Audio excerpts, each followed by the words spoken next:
very good afternoon to everybody here, and I'd like to welcome everybody to Who Feeds Bangalore. Who Feeds Bangalore is an exploration into different forces that shape how the city of Bangalore eats. It's a participatory research project fueled by strong doses of curiosity and collective community thinking and doing to get a clearer idea of the people who feed Bangalore. At Phytopia, as part of the Science Gallery Bangalore, we'll dive into Bangalore, explore the relationship that the city has with its plants through a 2-day workshop that includes talks, conversations, and a little bit of cooking and also creating. Thanks again for everybody for joining us today. This session is in collaboration with Bengaluru Sustainability Forum, an inter-institutional collaborative initiative that aims to address issues relating to the long-term sustainability of urban and peri-urban landscapes. Before we get into the talk, a couple of housekeeping rules. Please keep your microphone and video turned off and ask your questions in the chat section. The mediator of the session, which is me, will ask your questions to the speaker at the end of the talk. And this session is also being recorded and is being live streamed to YouTube. And there's also a feedback form that's at the bottom that you can find through which you can tell, it's a poll through which you can tell feedback about the session that's going on. So let me tell you a little bit about our speaker today. Spurti Ravi grew up in Bangalore, India, with a keen interest in food, which drove her to become a food scientist. And after stints in multiple food companies like Campbell's and PepsiCo, she's currently the Chief of Research and Development at Goodmylk, a plant-based dairy alternative startup based out of Bangalore. And without further ado, I'd like to pass over to Spurti to tell us a little bit about the plant-based movement in Bangalore and more. Over to her. Over to you, Spurti. Thanks, Anusha. Well, hi, everyone. I'm so excited to be here today. I'm a big fan of what Anusha and Elizabeth do with edible issues. So they're always looking into ways in which food brings us together, which is absolutely fantastic. And I'm really excited for this project that they're on, along with the Bangalore Sustainability Forum, in collaboration with the Science Gallery on Who Feeds Bangalore, right? I don't really think as consumers, we think about it at that level. So to bring people together from different aspects of the industry, to really have this dialogue and conversation is pretty fantastic. So for those of you who are not familiar, I'm a food scientist by training and by education, and now in terms of my profession. And I'm not sure if you're familiar with what food science is, but basically what it is applying your fundamental sciences, right? That's your chemistry, your biology, your physics, and engineering to food systems specifically. So it's a really fascinating way for someone like me who loved food growing up, and I, was a so-called foodie, and I really enjoyed the cultural aspects of it, the culinary aspects of it, and really marrying that with the technical and the scientific aspects, which is what my undergraduate degree was, which was in biotechnology engineering. So it's a really interesting field, and thankfully over the last decade or so that I've been a part of it, I haven't gotten bored of food, which was one of my biggest fears. So for anyone who's interested in food but wants to take a more technical deep dive into it, I highly encourage you to really find out what food science, or even what some people may call food technology, is. So with that, I'll really get started on my journey and how I got to this point. So I have been vegan for about 3 years now, but it isn't as simple as just turning vegan overnight for me. It has been a journey both in terms of my personal life as well as my professional life. So I'll take you through a little bit of that, and then we can get into some specifics and really see and basically hear my thoughts on why I think Bangalore is just such a fantastic place when it comes to really being a platform for eating plant-based or even being vegan. So I studied food science in the US, and I continue to work there. As Anusha mentioned, I did an internship at PepsiCo and then at Campbell's. And towards the latter end of my work is really when we as a company at Campbell's were really trying to understand what the plant-based movement was really about. So we had a pretty large team that was focused on doing a lot of consumer ethnographic research. What that means is actually going into the homes of consumers, seeing what they claim to eat, what they actually eat, and what they're trying to do differently, especially when it comes to their kids. And one commonality that we saw across the board, irrespective of what their socioeconomic background was, is that everyone was trying to eat more plants and lesser animals. So that was a pretty interesting insight, right? Because a lot of people in the US, especially, they live on food stamps with very little money. So eating plant-based basically means spending a lot more for produce versus it would be much cheaper for you to get processed foods in terms of McDonald's or nuggets that are available in the that are available in the stores, etc. So what we noticed is that they're willing to spend that extra money, especially on their kids. According to the previous conversation, you all must have heard how important it is to eat produce that is pesticide free and that is clean. So parents always prioritize their kids and they really, make sure that they give them organic produce, but they're not doing that themselves. So we really took a close look at the consumers. We heard some heartfelt, heartwarming stories about a lot of people who had reversed their diseases because of going plant-based. And that included diabetes, cardiovascular diseases, as well as cancer, which was very surprising to me because at that point of time, I knew very, very little about what the plant-based movement and the plant-based diet was really about. So all of this really sort of pushed me to research more, understand more. And there are a lot of medical pioneers who study this field. There's Dr. T. Colin Campbell, who's done the infamous China study, which is a very beautiful, detailed study. You can either go buy his books or listen to his talks on that. There is Dr. Dean Ornish in the US. There's Dr. Matthew Greger. There is Neil Bernard. So a lot of scientific published journal research that showed how going plant-based can actually reverse a lot of your health conditions, especially when they're lifestyle related, right? And what are lifestyle diseases? As I mentioned, cardiovascular diseases, diabetes, and a couple more that go along with it. So this really propelled me also then to start looking at the food aspects. Now, if someone were to eat plant-based, what is it that they have to give up? And what is it that they can include? Because as a foodie, I really wasn't ready to give up on things that I really enjoyed, right? When I planned my travel, the itinerary was surrounded based on all the restaurants that I wanted to visit, all the cafes that I wanted to eat at. So did going plant-based mean that I can't do all of that? That was a very daunting question that I had to answer for myself. And thankfully, through this work project, I work with some fantastic chefs who also were vegan. And one of the chefs that I encountered, Chef George Votitakis, if you're in Detroit or San Diego, hello from Bangalore. But he had been vegan, this was about 6 years ago, for almost 25 to 30 years. And I was just surprised, right? This was way back when there were no alternatives available. There was nothing available. You had to do everything yourself at home. And taking a bold step in really choosing to live this way was something that I hadn't come across. So I would say he was sort of that first seed that inspired me to look in this direction. And then there's a really popular restaurant called Veg in Philadelphia, where the focus is really on the ingredients. So they look at produce, they look at vegetables, and they don't look at ways of masking it, which is what happens a lot of times.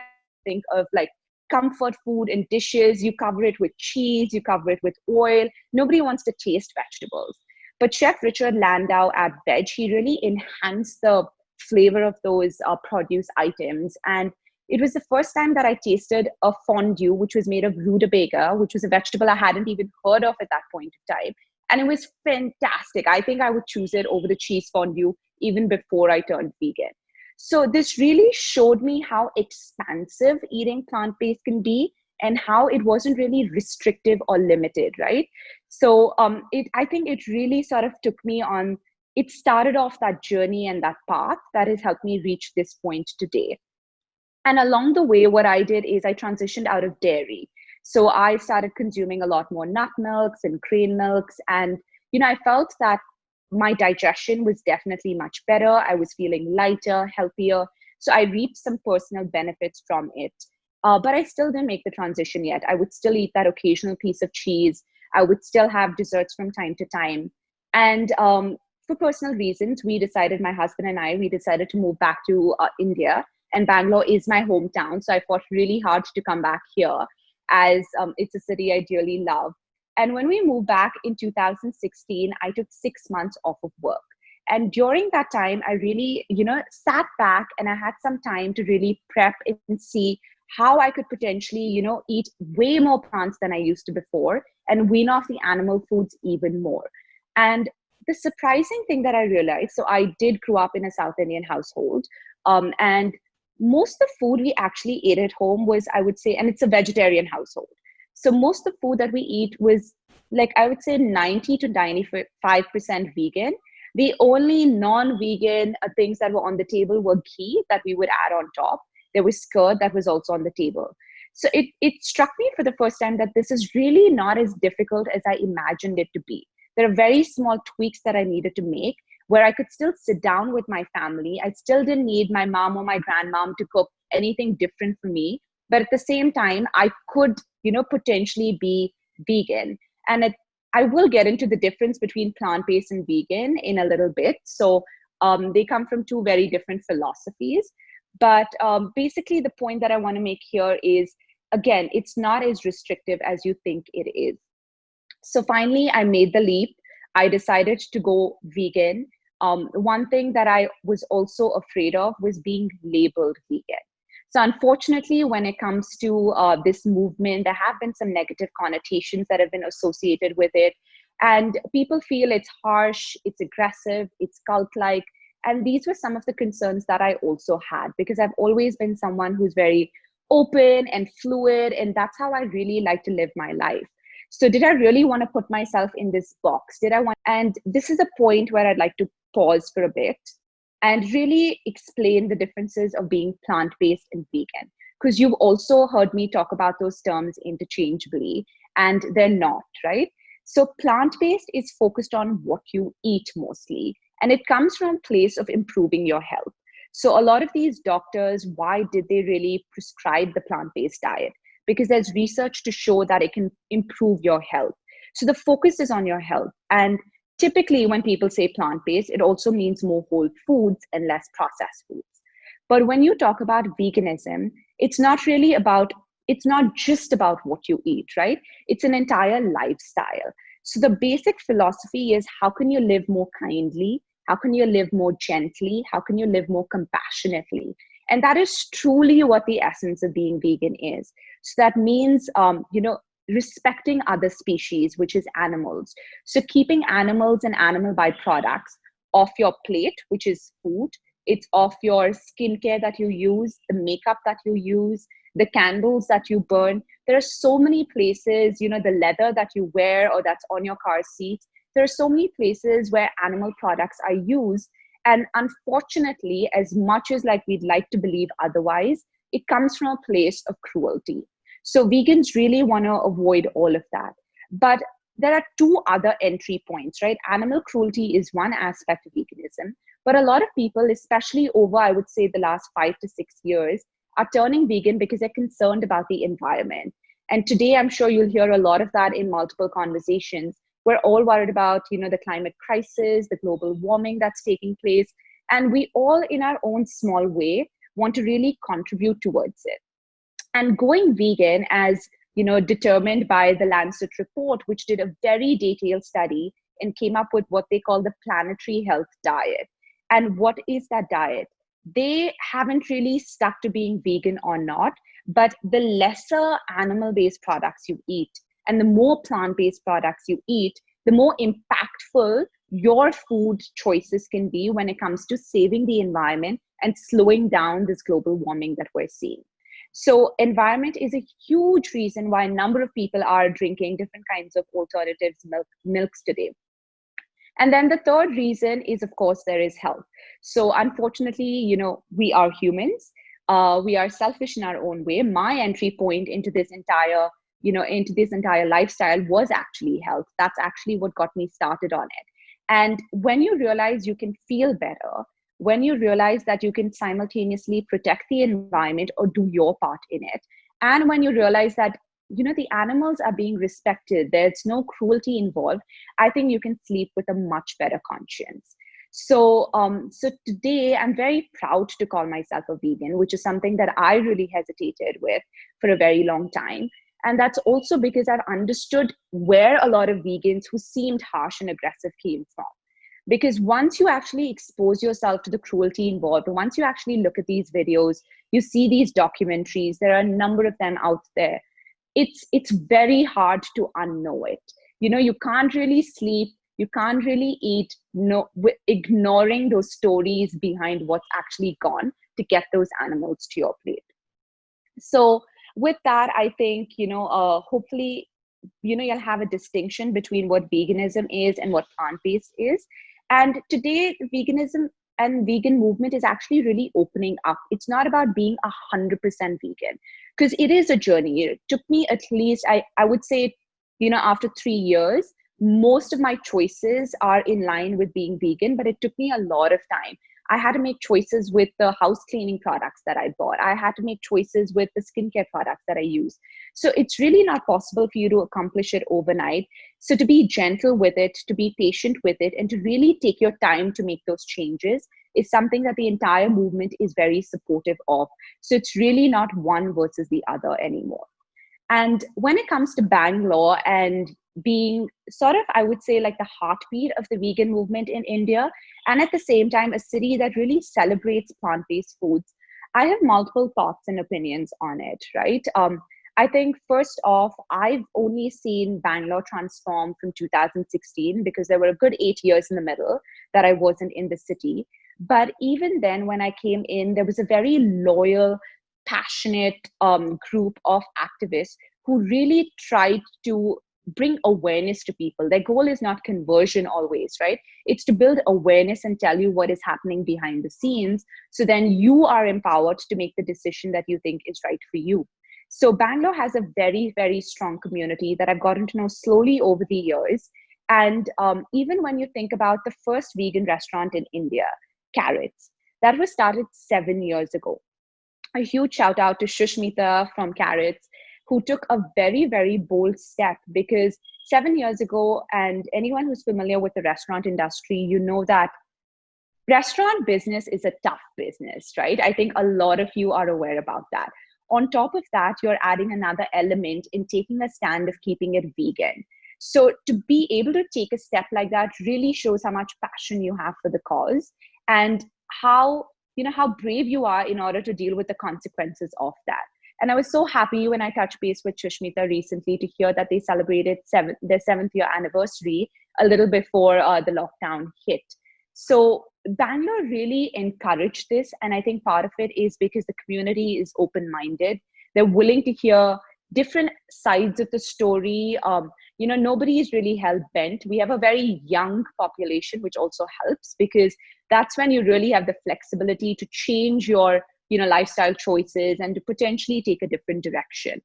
And now, along with going vegan personally, I also had to change a lot to do with my work, because I'm a food scientist. I deal with food all the time. So in my previous past work experiences, I worked on chicken-based product, I worked on beef-based products, and even though I didn't eat it, I worked on these products because those were the products that we were selling to consumers. But today, as someone who's taken such a strong personal stand, am I able to do that? Absolutely no. I just could not get myself to develop dairy-based products for any client of mine. So when I started my consultancy back in 2016, I did take a call on making sure that everything that we did was plant-based. And it was primarily me. So I worked with a lot of startups, and thankfully, either by default, they weren't specifically plant-based products, but they happened to be plant-based because they had no animal-based products and byproducts in them. So I ensured that all the projects I was taking were along those lines. Was that an easy decision? Absolutely not. I think, especially since I moved to a different country, I was establishing myself. The more work that you get as a consultant, the better it is for you, the more exposure you get, the more you can build your network. But there was a part of me that just couldn't make that trade-off. I couldn't really give up on my personal philosophies for work. And in a way, I'm very glad that I stuck with it. And ultimately, I found home in now what is called Goodmylk. So it is a company that's focused on plant-based dairy. The co-founders are Abhay and Radhika, and Abhay actually started this as an activist. He was a young kid fiery, a lot of passion, probably a little angry too, which he's not anymore. But it came from a very good place. And he really wanted to see how he can make this transition. So if you're going out as an activist and you're talking to people and asking them to potentially try something different, those options need to be available. But none of those options were available back in 2016. So what Abhay decided to do is actually get his mom to help him make some products and actually go around and, supply these products across the city. And that's how Goodmylk was born. And I initially worked for them as a consultant, and now I'm with them full time because there are so many exciting things that we're doing. And for those of you who are not very familiar, I will get a little technical here, and maybe in the questions I can address anything that I haven't covered. But plant-based dairy is very different from dairy that comes from mammals, right? There are differences in the kinds of proteins that are present. There are differences in how the product is stabilized. So it's not as easy as taking something, milking the nuts or the seeds, and then making a product out of it. There's a lot of science that goes into it, and it's very tricky when you want to keep your product super clean and you want to make sure it's as nutritious as possible, but at the same time functional.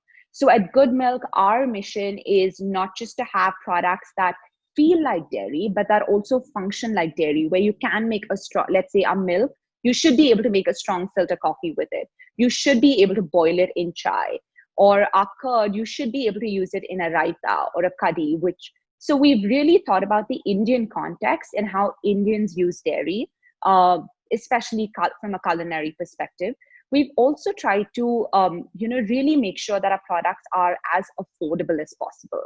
Because if our mission is to help people transition from eating more animal-based foods to more plant-based foods, the way we can do that is to make sure that the price barrier is as little as possible. And this is not easy, right? Like, think about the price of almonds or cashew nuts, for example, and think about the price of milk. It's vastly different.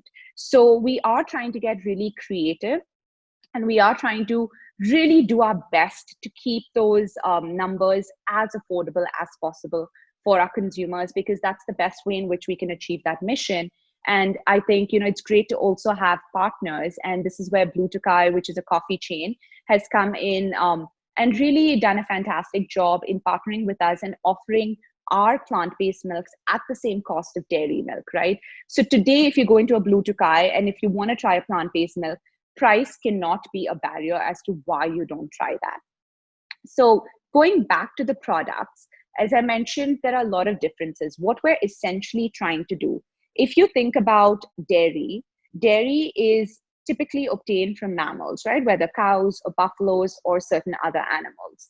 So what we're trying to do is do what the animal body or even the human body, because we lactate and we produce milk, does externally by using equipment and creating the same product. And that sounds very easy, but from a technical aspect, as I mentioned, it's not. So we are working on it. I think our products, when you compare them to the dairy counterparts, you will notice some differences, right? I'm not going to tell you that you can have our milk and it's going to taste exactly like whole milk. We are working on it. We're continuously iterating to bring it closer, but there will be differences. So I'm going to take two of our products at Goodmylk and really explain to you what some of the sensory differences are and how I am tackling it from an R&D perspective. And that'll give you a better idea about some of the challenges that exist as well. So let's take, for example, our curd. We make our curd based on peanuts. And I wouldn't say it's really proprietary idea, especially to Goodmylk, because a lot of the Indian households and a lot of people who have been vegan for a long time have been making peanut-based curd in their home kitchens for a very long time. But what we have to do is take that and figure out a process which works so we can make it on a much larger scale and make it available to people across the country, hopefully. We are focused on South India currently, but we are expanding to other regions as well. So when you look at our curd, it looks white, it looks beautiful, looks similar to dairy.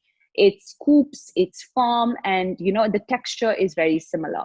But what is one thing that we're really trying to work on is the flavor, because peanuts inherently have a different flavor compared to what dairy has.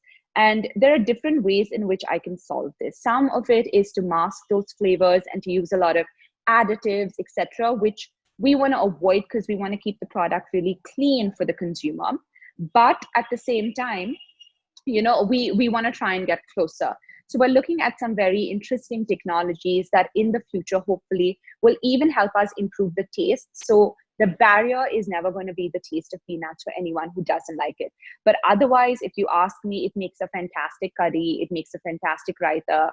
We make a lot of hunker dips out of it at home. So it really does work in many ways like the dairy counterpart. When it comes to milk, I think, we're pretty good on the texture, the mouthfeel. It's thick, it's creamy.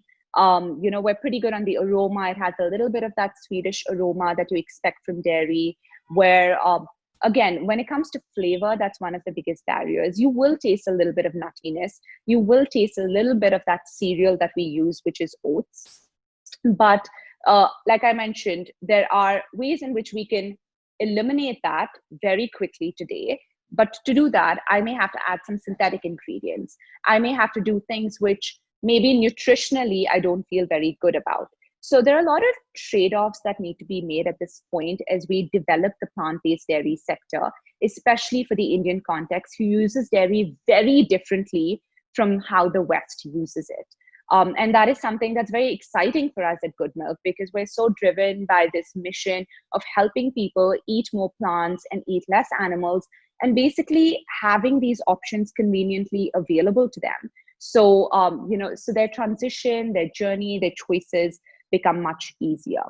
And a big part of why I think Goodmylk has succeeded so far is the strength of the community, right? So when I think about Bangalore, and I mentioned before as well, it may be slightly smaller than maybe the community that exists in Bombay, for example, which is also very strong. But there's a lot of passion, there's a lot of fire, there's a lot of loyalty, and the consumers have really held our hands along the way.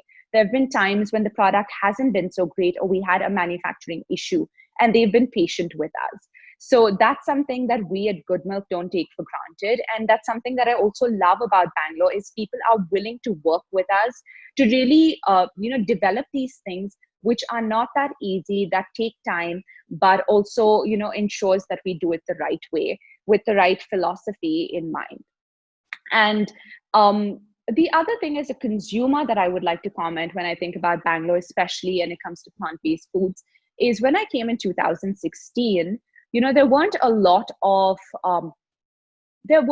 places actually where you can go and you could ask for plant-based or vegan and get those options, right? Like I mentioned, Carrots was one of them, but that was probably it in a couple smaller restaurants.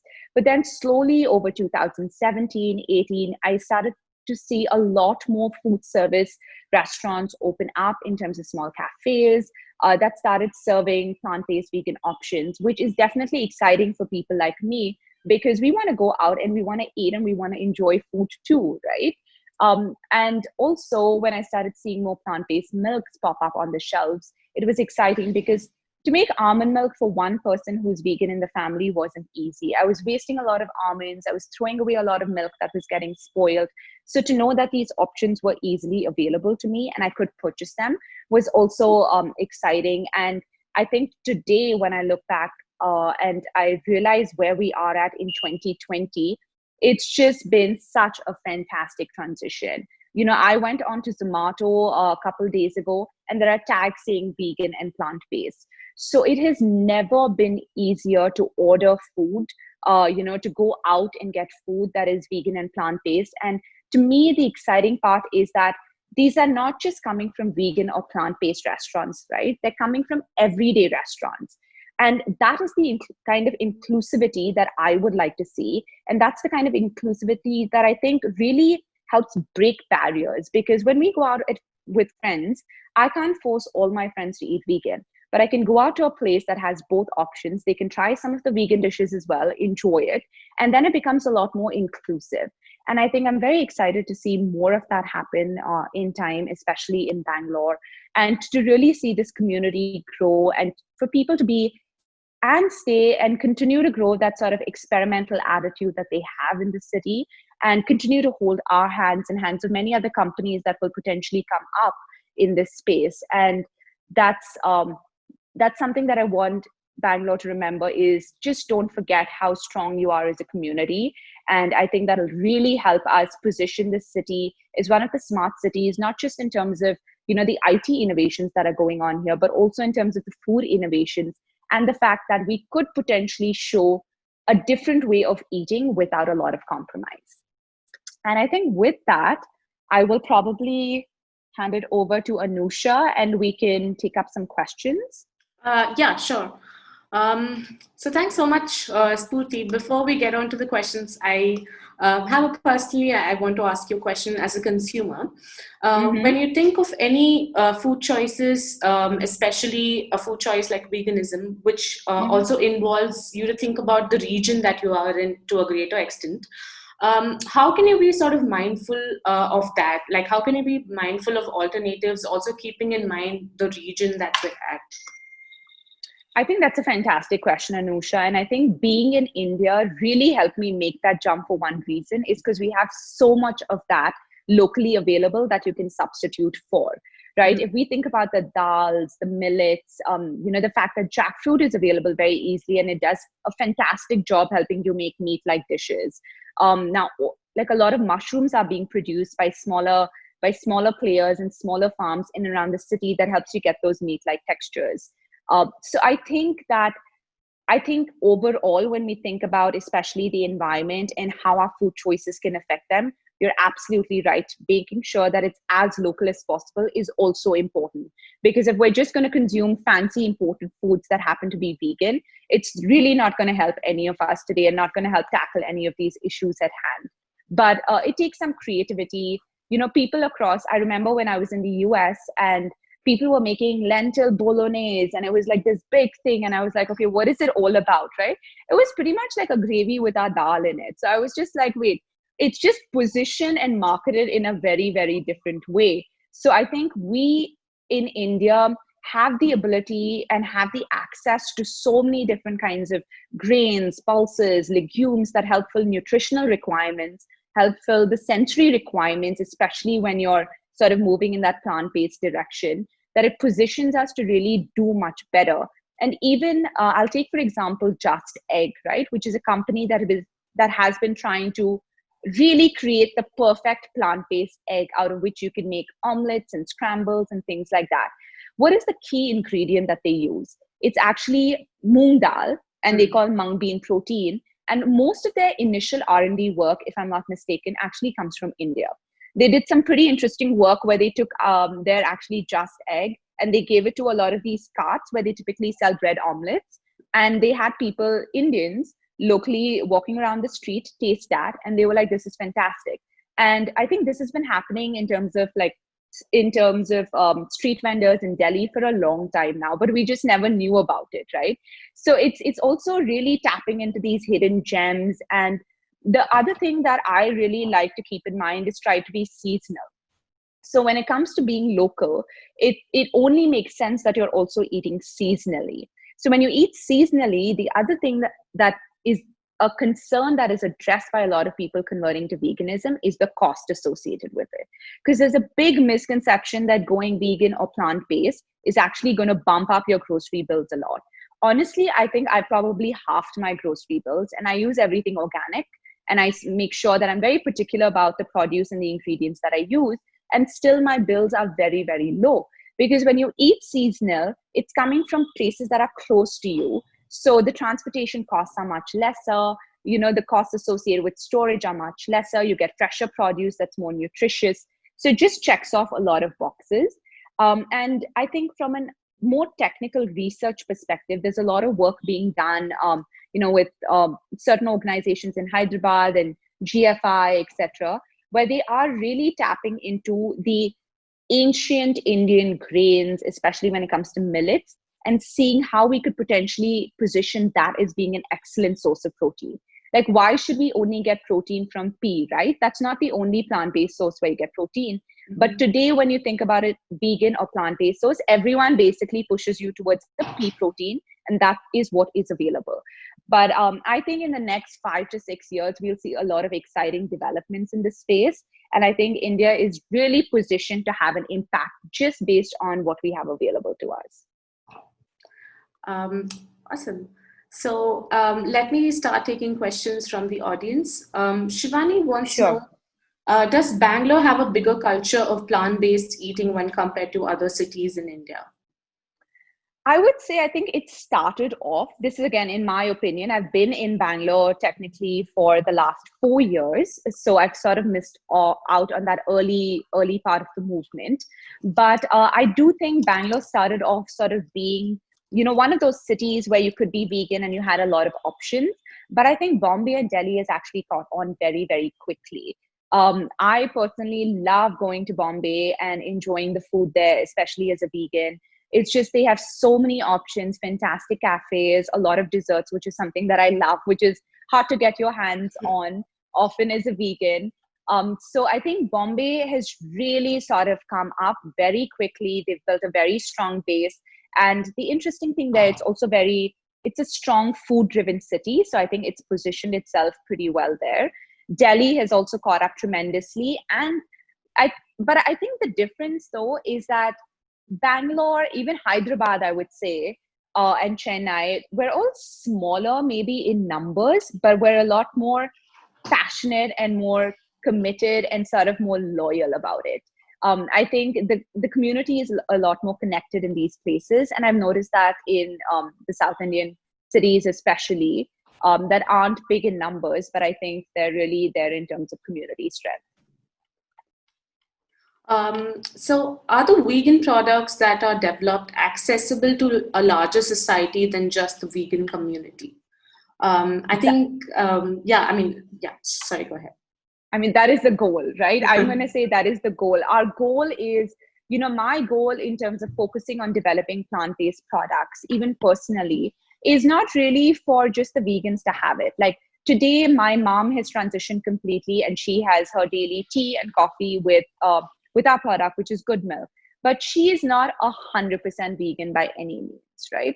So in fact, I like to be positioned to cater to the non-vegans because you're the ones who are going to be true critics for us. The vegans will always compromise. They'll be like, oh, having these options is good enough, right? Because we didn't even have this before. But a non-vegan will be like, no, this is very, very different from what I normally have. So they really keep us in check as well from an R&D perspective. And I think they set the bar high, which is exactly where I want it to be. Like, we cannot stop the development at the phase that it is right now. We have to get better. The products will have to appeal to people, who are flexitarians, as they call them, because they eat more plants, they just eat less animals. And another point there is a lot of people who transition to oat milk or almond milk over the years are actually not vegan. Like most people are actually flexitarians and they just happen to like the taste of these products better. They like the taste of their coffee or cereal with these products better. So definitely not. We want to be as inclusive as possible. It's just not about, catering to a small community. The goal is more plants, less animals. Awesome. So Shruti has a question, which is, what are your thoughts on the almonds and avocados are not vegan debate? Could a vegan consuming almonds make this person a vegan hypocrite? Especially if the person is an activist. So again, I think there are a lot of debates floating around. There are a lot of points of view that people are going to take. There are people who are going to tell you that plants have feelings as well. You can twist and turn this in the way that you want it to be, right? But I think inherently as a consumer, you just want to get closer to your food. So to me, the way this journey started off is not just about, meat versus no meat or dairy versus no dairies. How do I get closer to my food? So when you get closer to your food is when it exposes all the downfalls of certain systems that are in place. So when you talk about almonds, I would say when compared to, so about a glass of milk requires about 120 liters of water, right? Think about it. 120 liters of water is required to produce 1 glass of dairy milk. Now, almond milk, there's a lot of debate saying it's not sustainable because almond milk requires about 80 liters of water for every glass of almond milk that you drink. Yes, but it's much lesser than dairy, one, to begin with. So we're already moving in the right direction. right? And then when you look at other alternatives, like rice comes next at 55 liters, I think, for a glass of milk. And then when you look at soy or oats, it is 10 to 20 liters per glass. So think about that number, right? Where 120 is and where these numbers are. So yes, like eating almonds is definitely part of a healthy and wholesome plant-based diet, but we don't want to do anything in excess. A part of the issues that we're having, even if you think about it from a meat and dairy perspective, is back a couple generations ago, nobody was eating this much dairy. Nobody was eating this much meat. So excess of anything is bad for us. And I'm going to say the same thing about all the plant-based alternatives as well. As long as you're conscious, as long as you're having it in moderation, definitely not a problem. And I really don't know what the problem with avocados is, actually. I know vegans and non-vegans alike love avocados in different ways. So I'll probably go look that up after this conversation because I'm curious about it. Okay, so I think Arpit wants to know if there are any specific low oxalate plant-based milks that he could consider.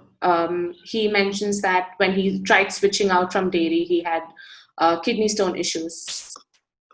Got it. So I think that is something I'll have to research a little bit more as well, especially because if someone is prone to sort of building up oxalates and having stones, etc., you really want to get into the numbers. And there are a lot of plant-based products also that contribute towards it, right? So typically for kidney patients, for example, you try and avoid tomatoes because tomatoes can sort of contribute towards that buildup. So I think it's beyond dairy. I would say you have to look at all the ingredients that you consume.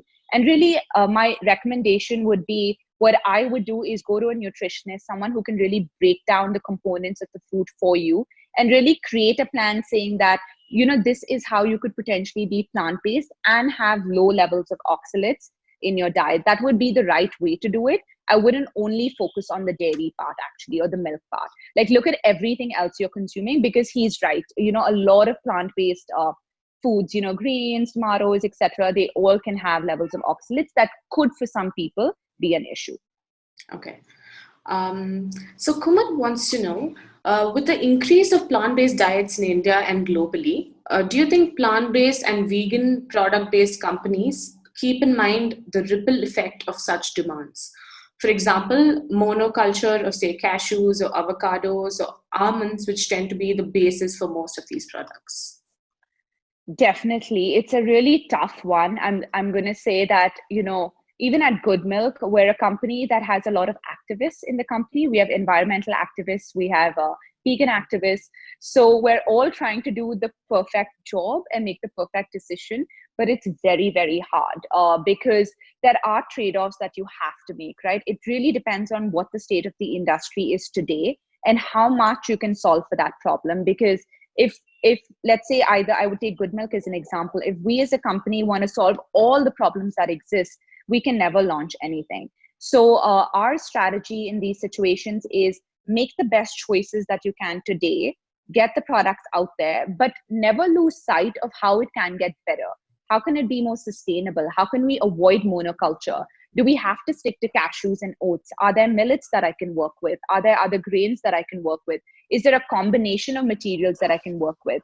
So yes, Kumud, that's something that we're all keeping in mind, but that's also not a problem that we can solve for today.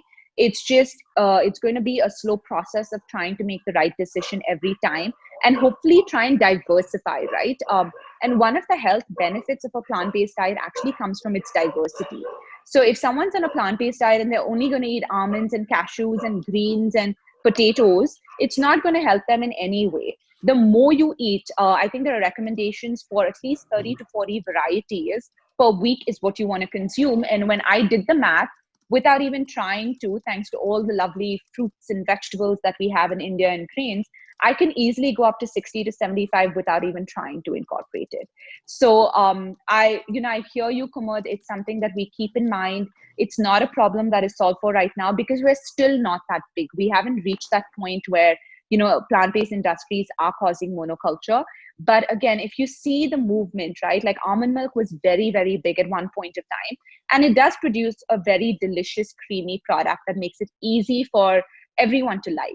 but people have identified issues with it. And that's why now you see oat milk becoming a lot more popular, because it is more sustainable in that way. So I think there's going to be a lot of changes. It's not going to stop with that. And hopefully, it is always top of mind for every company. We try to keep ourselves honest, and thankfully having activists who do activism outside the country, it helps us really stay true to that path. Right. So Elizabeth wants to know, why can't we just eat and cook the variety of plants around us? And how do you see product development versus just educating people on edible plant biodiversity? I love your idea, Elizabeth. Like, that's what I want people to do, right? Like, ideally, if you ask me, because if we look at energy efficiency, as they call it, right? So I actually pulled these numbers up yesterday, if it was relevant in this conversation. That is, if we take the amount of feed that we, give the animals, and we were to understand the output that is coming from it in terms of either the dairy or the meat, the energy efficiency for beef is at 1.9%. So out of all the feed that you're feeding the cow, only 1.9% comes out as meat for you. Or the energy efficiency for whole milk is at 24%. So out of everything that you're feeding the cow, you get 24% of the energy out in terms of milk. The energy efficiency for poultry, which is slightly better than beef, is at 13%, right? So I would love to see the phenomena of what you're referring to, Elizabeth, which is, forget about always trying to make something with all these ingredients, right? Like, go back and have the ingredients itself. So it could be like, why do you want to make moong dal based eggs? Why not just have the moong dal? Why do you want to make pea protein based meat patties? Why not just have peas? It's very simple to say that, but consumers are consumers, right? People want variety. People are accustomed to certain tastes. And that is what the industry is trying to do, is help sort of cater to those demands and cater to those requirements that exist and provide them with options. But at the same time, I think, especially in a country like India, and if I look at my own diet, I am barely eating any of these so-called processed products for the most part, right? It's going to be dal, roti, sabzi. It's going to be different kinds of pulses, different kinds of rice. And yeah, I think it's easier said than done for consumers. But if we can highlight this and talk about this more and have sort of these, debates and discussions, then we'll be positioned in a place where maybe people choose 10% of those, processed milks and processed meat alternatives, etc. But the 90% of their diet will actually be that ingredient itself. That would be a really nice ratio, or even an 80-20, but it's going to take some work. And the other thing I would say there, Elizabeth, is it really depends on the comfort of the person, right? So when someone is new to a plant-based lifestyle, they immediately try and replace everything that they're having in the animal-based lifestyle with a plant-based counterpart. Now, that's how it starts off. But slowly, they also realize there are different ways in which they can make food. There are different recipes that they can use. And slowly, their dependence on these products become lesser and lesser, and they end up using more whole foods. So I think it's a combination of time, people, and awareness and education, as you mentioned. Ambili has a question, which is, as a food scientist, what are the new chemicals getting into our food when we try to replace things like regular milk with nut milk or eggs, etc.? And what do you say about the nutrients that one misses when they go vegan, like omega, if I'm not wrong? I am really glad she brought up that question, because the nutrient parity is something that I didn't address when I was, talking about this. Is you're absolutely right. I think when you move from dairy to any plant-based alternative, for that matter, there will be a different approach that you need to take to meet your nutritional needs, right? Because if I take even Goodmylk, for example, we don't have as much protein, which is something that we're trying to work on, as much as your dairy milk has.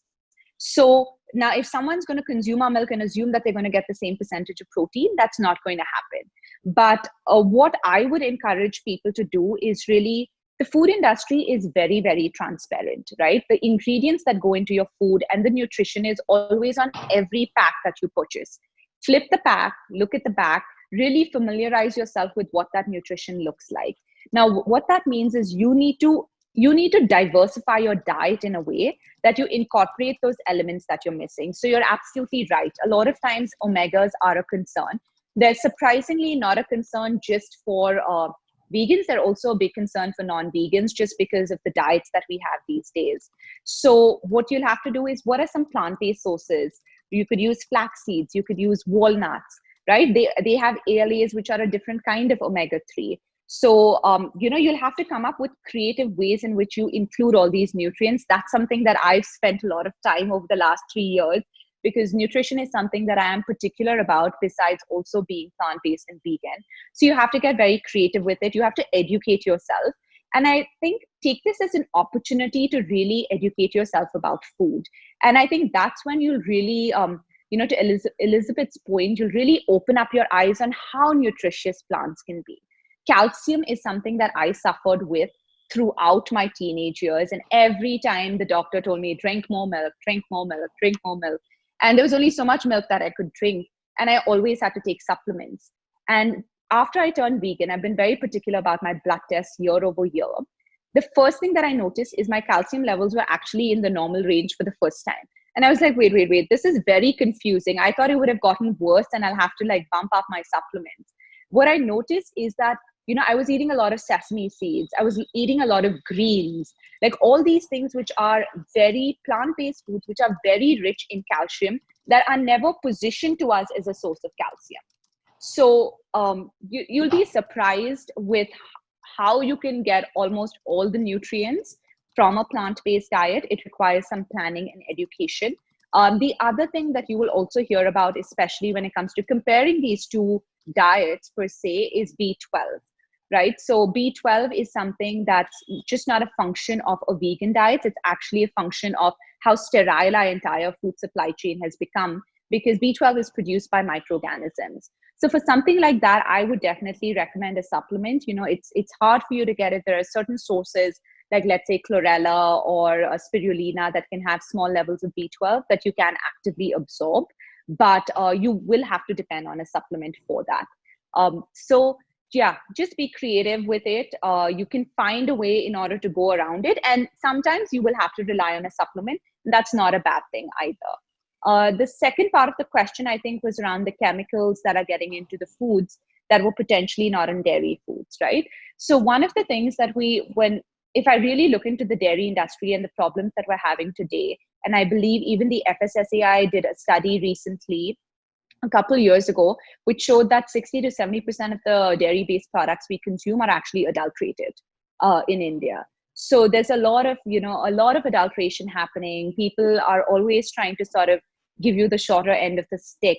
There's a lot of hormones, antibiotics being used. So positioning dairy as a very healthful category is also not right. Yeah, there are some elements which are good. Does it have a good source of protein? Yes. Does it have calcium? Yes. But, it also comes with a lot of baggage, right? And animal-based products have cholesterol, which none of the plant-based products have. So the way you look at it is, the way you look at it in terms of additives is there are some products that are going to be cleaner than the other. Like, let's say we use a gum, which is called guar gum, in our Goodmylk products in order to give us the viscosity that we require and the mouthfeel that we require. Now, this is a natural product that's actually coming from certain seeds. So it's not really synthetic or chemical. There are some companies that may use certain additives like CMC, etc., which are food thickeners that are also synthetic, that are proven to be safe. But again, they are synthetic, which we have less faith in. So you'll have to do your research on that. And I think, you will be able to find solutions that are clean. And if you can make them at home, it's going to be the cleanest, right? You can make your almond milk at home, your cashew milk at home, whatever you want. It's going to be super clean and you don't have to worry about it. Certain products like ours will have some additives, but they're required for functionality and they're still natural. Thank you so much, Spurti. Thank you so much for your time and answering all the questions very articulately.